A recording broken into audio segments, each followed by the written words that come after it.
an des élections, François Legault revoit ses priorités. On doit ensemble mieux utiliser le pouvoir québécois. Le pouvoir québécois, un slogan pour résumer sa nouvelle vision économique en réponse au nouveau contexte mondial. Je pense que la situation est critique actuellement. Il y a un risque pour le niveau de vie des prochaines générations avec les positions de Donald Trump, mais en même temps, il y a des opportunités. Des opportunités qui se classent sous 4 grandes priorités.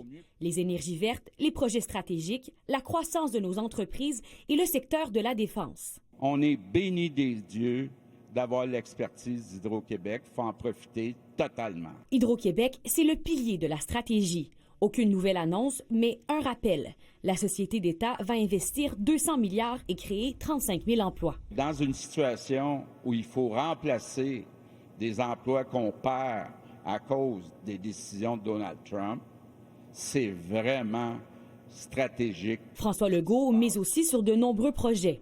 Infrastructures, aérospatiales, construction navale. C'est à se demander où trouvera-t-il la main-d'œuvre nécessaire. On n'a pas parlé d'immigration du tout.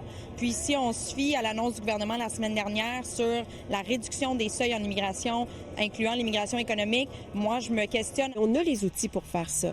Mais bien sûr, ça ne sera pas le seul élément. On doit aussi travailler sur notre productivité.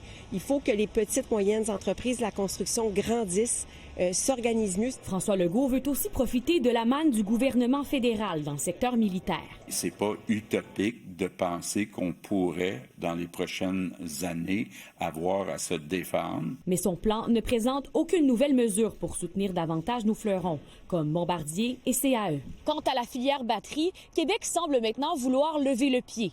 Rien n'est prévu dans le plan après y avoir investi des milliards pendant des années. Anne-Sophie Jobin, TVA Nouvelles, à Beauharnois.